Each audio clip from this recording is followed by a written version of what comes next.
Começa agora o Folha no Ar, primeira edição.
Segunda-feira, dia 14 de dezembro de 2020. Começa agora pela Folha FM 98,3, uma emissora do Grupo Folha da Manhã. Mais um Folha no Ar, primeira edição. Tudo que você precisa saber a partir de agora, ao vivo no seu rádio e também no Face, nosso streaming no Face, no YouTube. E daqui a pouco esse programa estará em podcast, além de logo mais às 17 horas você poder assistir a reprise do programa na Plena TV. São 7h08 em Campos, segunda-feira com tempo bom, com céu claro, sol forte e calor para hoje. A previsão do Instituto Nacional de Meteorologia é de tempo bom, realmente sem chuva, máxima de 32, mínima de 22 graus. Hoje no programa, o jornalista Aloysio Abreu Barbosa, que vem junto conosco para receber o doutor Bruno Calil, médico e ex-candidato a prefeito de Campos, já conosco também aqui no programa, em videoconferência, a quem agradeço, dou um bom dia. Daqui a pouco trago a participação do senhor, doutor Bruno. E vamos falar sobre os resultados dessas urnas, das eleições 2020, a vitória de Vladimir Garotinho e Frederico Paes no TSE. Vamos também conversar com o doutor Bruno Calil sobre a transição de governos, a nova Câmara Municipal, como é que fica, e também a força do grupo dos Bacelar, entre outros assuntos, claro, com a sua participação, interagindo conosco aí através do nosso streaming no Face, nossa página da Folha FM 98,3. O programa conta com o oferecimento dos laboratórios Plínio Bacelar e Clínica Proteus. Hoje, no destaque do portal folha1.com.br, tem Campos registra 3 mortes e 134 novos casos de Covid-19 em 24 horas. O município contabiliza 501 óbitos. Já passamos de 12 mil infectados. E a vacina contra a Covid é anunciada em Macaé. Campos informou que seguirá o Ministério da Saúde. e o governo federal entregou ao STF o plano de imunização contra a Covid-19. O documento prevê a disponibilização de 108 milhões de doses. Está no portal folha1.com.br. E ainda a Procon terá uma mulher no comando. Nome da advogada Priscila Nunes para o Procon foi anunciado por Vladimir Garotinho neste domingo. E a Caixa iniciou também no domingo o pagamento do último ciclo do auxílio emergencial. Crédito vai para 6 milhões e meio de nascidos em janeiro e fevereiro. Para repercutir essas e outras informações, eu trago o bom dia do Aloysio Abreu Barbosa, que retorna aí depois de uma pausa, né, para descanso merecido, porque a coisa está pegada, né, e ficou pegada esse ano ainda por conta de vários assuntos, várias pautas que foram, né, importantíssimas e são importantes. E depois desse descanso, então, a gente traz aí o seu bom dia, Luiz. Seja bem-vindo, né, de volta aí ao Folha no Ar, primeira edição, e as atividades, né, Folha da Manhã, o portal Folha 1, enfim, todas as atividades aí que você tem. Bom dia. Bom dia, Cláudio. Bom dia, Bruno. Obrigado pela presença. Bom dia. Tudo conversar e analisar o processo eleitoral do qual você participou e sendo uma das revelações, eu acho, no primeiro turno. Acho não, é um fato, né? Você e a professora Natália, como a gente já havia antecipado, todos os dois em primeiras campanhas, surgindo com um grande destaque, né? Eu vou conversar sobre isso melhor a partir do próximo bloco. Vou dar bom dia, sobretudo você, ouvinte, pelo streaming telespectador do Folha no Ar, e pedir desculpas porque eu não estou realmente, eu venho na batida muito, muito pegada, porque jornalista pode reclamar de tudo em 2020, menos falta de assunto, né? Sim, com certeza. Porque começou com a Covid chegando, né, ao Brasil, ali com mais força a partir de março. A inauguração do CCC em 30 de março, eu fui o primeiro a anunciar. A primeira morte em Campos, ali em abril, também eu fui o primeiro a anunciar. Hudson Pinto dos Santos, caminhoneiro, pai de 2 filhos pequenos. Infelizmente, também fui o primeiro a anunciar as mortes de Juliano, deputado, as mortes de João Peixoto, deputado estadual também. Infelizmente, fui obrigado a anunciar a morte de Macomo Salles, um amigo muito querido, a quem eu devo muito, e um amigo querido, um amigo... Gostava de Gil, gostava de João, mas Macô era daqueles amigos de vida inteira que eu fiz, e que fez a mim e faz muita falta a muitas pessoas. Brilhou na política de Campos também, né? Fez uma votação da história do PT e de um partido de esquerda, disputando prefeito com Rosinha no auge dos royalties do petróleo. Fez quase 70 mil votos em Campos, e eu estou falando isso em 2012, né, 8 anos atrás. E Bruno, que participou de uma eleição agora, sabe quanto isso é difícil. Eu voto pra caramba. Isso. Aí depois veio a eleição, né? As campanhas, né? As definições das convenções. E eu fiz uma pequena pausa, já a partir Tá dando eco? Tá dando eco aí? Apareceu um eco também aqui, e a imagem sua está oscilando, aparece e trava. Agora, por exemplo, travou. Travou? E a voz do áudio? O áudio está perfeito. Tá bom, menos mal. Pior se fosse o contrário. Opa. Parecia ser imagem ou Fica só. Mas depois vieram as eleições a presidente dos Estados Unidos. Eu fiz as 2 convenções, ainda em agosto, né? A primeira convenção democrata, depois a convenção republicana. Fiz em tempo real, né? Durante a madrugada. Fiz os 2 debates, né? Em setembro e outubro.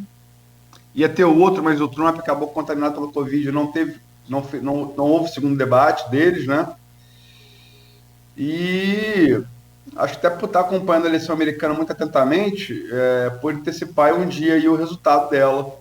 No dia 6 de novembro, eu anunciei que a partida virada na Geórgia, no estado da Geórgia, Biden estava eleito, o que a imprensa do resto do mundo só foi confirmado no dia seguinte, no dia 7 de novembro. A eleição foi no dia 3.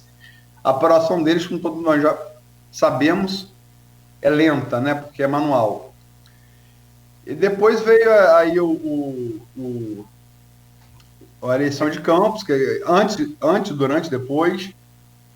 Mesmo antes de qualquer pesquisa, eu afirmei que o segundo turno estava tudo indicado que seria mesmo Vladimir Caio. Com a primeira pesquisa, a não ser o que eu falei aqui, que Bruno e Natália pintavam como uma surpresa da eleição, né? E Rafael realmente parecia que a rejeição deixava ele fora do páreo, né? Mas isso já parte de pesquisa. E no dia do primeiro turno, se confirmou mais ou menos o que a gente tinha falado, né? Se confirmou basicamente o que a gente tinha antecipado, mas como teve ataques de hackers no sistema do TSE, a eleição parou em 43%, todo mundo se lembra disso. Sim. Parou ali de 9 da noite até quase 11 horas. E Vladimir tinha uma vantagem muito grande. E aí a gente fala, não, esses votos são da pedra, ou seja, a pedra na 98 é tradicionalmente, desde 1988, o mais tradicional bastião do antigarotismo. E se entrou na pedra e falta entrar dos outros três, então essa diferença vai aumentar, então pode ganhar no primeiro turno. Então, lá por volta, às 10h15, para ser mais exato, lógico que eu não fiz os cálculos, comecei a fazer os cálculos antes, em cima dos 43%, projetei que ia haver segundo turno sim, afirmei que ia ter segundo turno sim. O TSE soltou com 92%, se não me engano, depois, 40 minutos depois, e confirmou que também eu havia antecipado. E no dia da eleição, eu soltei às 3h33, no dia da eleição do segundo turno, às 3h33, também uma análise baseada nas pesquisas e nas táticas que eu sabia que iam ser usadas pelos dois grupos, né? Converso com todos os grupos, né? Sou jornalista, isso não é fruto de torcida, não é fruto de bola de cristal, de achismo, é de interpretação e conversa, que, aliás, é arte não só da política, como do jornalismo, né? É arte da conversa. E saber em qual fonte você confia, né? Como o político tem que saber qual jornalista pode confiar e qual não pode confiar. Enfim, projetei que Vladimir ganharia a eleição por 7,1. Foi 4,6. Vamos botar que eu errei um pouquinho. Estou na margem para mais ou para menos. Olha, foi mais de erro menor que a do Ibope, do GERP e do Paraná. Então, eu não fiquei tão mal assim, né? E acertei o resultado. Errei no total por...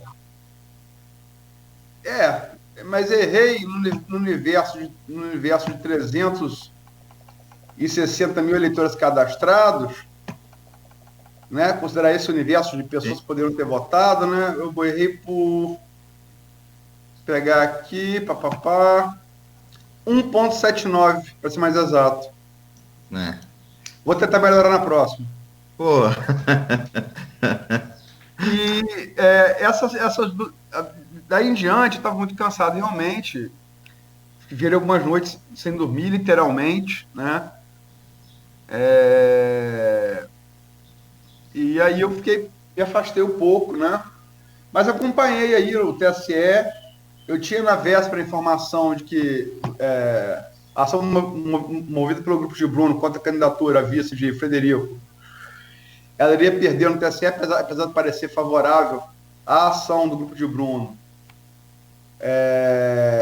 da Procuradoria Geral Eleitoral, favorável ao indeferimento. Eu tinha uma fonte do TSE havia me passado, que seria 5-1,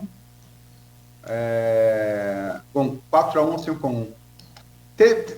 Seria por um voto de diferença. Acabou que foi unânime. Sim. Né? Com com certeza também o judiciário ele não é apartado da sociedade, ele não vive no Olimpo, né? Logicamente que a vontade expressa nas urnas pesou, né? E o próprio Bruno está aqui, vai poder falar isso de maneira mais detida. O motivo é técnico. Lógico, lei existe para ser cumprida. Mas não era um caso de corrupção, de desvio, de suspeita de probidade, nada disso. Era uma desincompatibilização fora do tempo hábil. Foi uma bobeira? Talvez tenha sido. Mas eu quero dizer que não era um dolo, uma intenção de... Era uma coisa técnica, né? E prevaleceu, né, o entendimento das urnas. Tem duas linhas aí. Os juristas positivistas vão achar que tem que ser o entendimento jurídico. Eu sigo a linha positivista em muitos casos, né, na doutrina jurídica, mas não nesse. Nesse eu estou com a nossa tradição romano-germânica. Eu acho que prevalece a vontade popular, sim. Mas isso só minha opinião, por óbvio. Mas foi a opinião também unânime do TSE, fechada a questão, porque é a instância máxima da Justiça Eleitoral, né? Sim. Vai recorrer do TSE só se for questão constitucional para o Supremo, então para a Assembleia Geral da ONU. Não tem mais para onde recorrer. E acompanhei aí Arnaldo, Aldir, Cristiano, o Folha 1 noticiando o secretário de Vladimir. Vou me eximir de opinar de maneira muito específica, eu acompanhei mesmo assim, muito, muito distante. Voltei a acompanhar mais particular da última quarta-feira. Mas acho que ele tem procurado fazer uma coisa interessante, com nomes técnicos, como Sim. o professor Almir, ex-reitor da UENF, um agrônomo de renome internacional, para a Secretaria de Agricultura, colocar uma coisa que foi muito criticada no governo Rafael, são os cabeças brancas, né? Sim. Paulo Irano, Geraldo Venâncio. O Chabo, embora não seja tão assim, cabeça branca, o Chabo tem minha idade. Se falar que ele tá velho, tu falou que eu tô velho também. Mas é já uma geração posterior, essa geração de Bruno, de Rafael, de Vladimir, né? De Caio, uma geração posterior, uma geração anterior, na verdade. O nome também para educação, fugiu o nome dele agora, me ajuda aí, Cláudio. Professor Marcelo Félix. É um currículo assim, admirável, acadêmico admirável, com experiência empírica na gestão de educação. Então, eu acho que a coisa, assim, aparentemente está se encaminhando bem, né? Com nomes técnicos, aliando experiência com juventude e com nomes. O professor Almir e o Férez, eu acho que são nomes assim, acima de. Se Bruno ganhasse, fosse o governo dele, seriam grandes nomes, teriam sido elogiados, né? Se Rafael fosse reeleito e fizesse ser elogiado, se Caio fizesse ser elogiado, são nomes, né? Nomes de excelência, né, nas suas áreas, acima de qualquer suspeita, né? Agora, logicamente que uma coisa é conhecimento teórico, outra coisa é você não só, até porque são nomes até que tem conhecimento prático também, mas uma coisa é você operar isso no poder público municipal, né?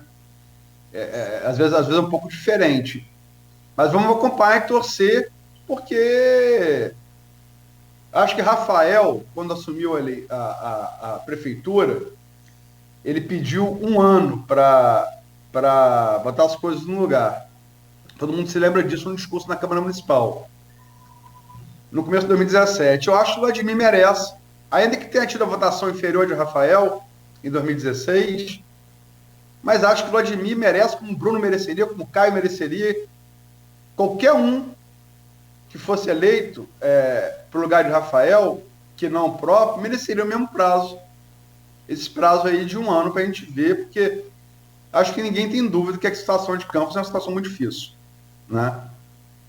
Também foi outra coisa que tomou nosso tempo, os painéis que a gente fez aqui, 11 painéis, ouvindo 34 especialistas da Sociedade Civil Organizada de Campos, né? Economia, finanças, sociologia, ciência política, gestores universitários, juristas, enfim. A situação de Campos realmente é uma situação complicada. Mas vamos torcer para o governo acertar, e eu acho que os nomes que até agora anunciados são indicativos razoáveis de que isso vai ser buscado. Tem um pouco, sim, de juventude e muita experiência. Tem Marcelo Mérida, tem, enfim, uma série de nomes. Marcelo né? Mérida já é dessa geração da minha geração, né? Sim. Mas é uma geração que, como eu disse, é uma geração anterior à geração desses políticos novos aí. Rafael, Bruno, Caio, Vladimir. Uhum. Mas os cabeça branca, se bem que a gente está querendo falar que a gente não é cabeça branca, mas você botar na sua barriga já virou, né? Eu já virei até barba branca, mas enfim. Mas essa mescla que foi muito criticada no governo Rafael pela falta dela, né? Muito criticada. E talvez realmente tenha feito falta. Talvez um nome como Macou, em vida não ter participado do governo Rafael, tenha feito falta do governo Rafael. Talvez um nome como Murilo Diegues não ter participado do governo Rafael fez falta do governo Rafael. Talvez um nome como Sérgio Mendes não ter tido uma participação mais ativa além da política tenha feito falta do governo Rafael. Isso é só uma opinião, também é muito fácil falar depois do final da obra, né? Mas é isso, assim, a análise desses 14 dias, Cláudio. Sim. Eu diria que isso ia reforçar, junto ao médico que a gente vai entrevistar agora, que além de política médico, o cuidado, o Covid está de volta, né? Lamentar a atitude do governo federal de resolver isso logo. O Canadá está resolvendo, a Alemanha está resolvendo, o México, que também teve um presidente que no início tentou negar, está resolvendo. Pelo amor de Deus, isso não é política, é questão de vida e morte, né? Sim. Vamos parar de palhaçada e vamos agir como um presidente da República, né? Vamos pensar, são milhões de vidas, né? E já quase 20 dezenas de milhares já foram perdidas de vidas de brasileiros aqui. Então isso não é brincadeira, né? Sim. Acho que todo mundo aqui teve um ente querido já que afetado por isso. Falei aqui de Macou, que era meu amigo, muito querido. E várias outras pessoas conhecidas perderam a vida por causa dessa brincadeira, né? Com certeza. Mas é isso. Vamos partir do que interessa, que é a entrevista com o Bruno.